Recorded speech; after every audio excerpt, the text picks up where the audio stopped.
I found it particularly impactful and useful participating to take some important information back to the BVI, important inspiration back to the BVI to continue the good work that we're doing in education there, particularly as it comes to reporting. There was a strong emphasis on collection of data, analysis of data, reporting of data, and making data-driven decisions, and to ensure that we as member states are all reporting on the same types of information, and to make sure we have the information available so that we can accurately measure and monitor the quality of education that's taking place here in the region.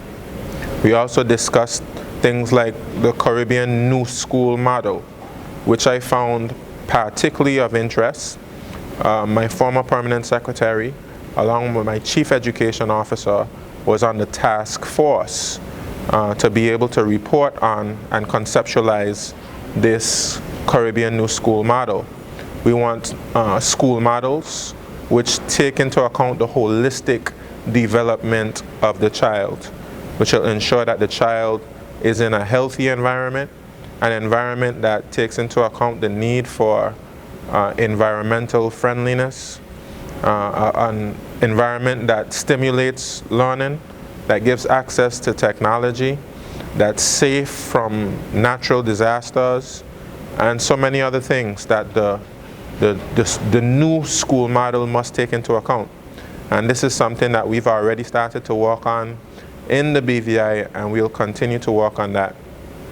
I also must say that it's been particularly impactful to engage in a discussion about standards for our teachers, our teacher educators, and our educational leaders.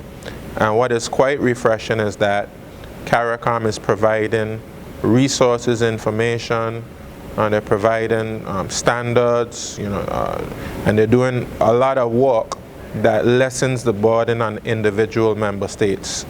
So all we have to really do is implement. And I really appreciate that. And I think that the COHSOD was a good one. We had good discussions, good insight, not only from ministers and their permanent secretaries and chief education officers, but many external agencies. You have UE, you have CANTA, you have Organization of American States, you have Commonwealth Secretariat, many other organizations who provided a wealth of knowledge and insight, and I'm appreciative of that.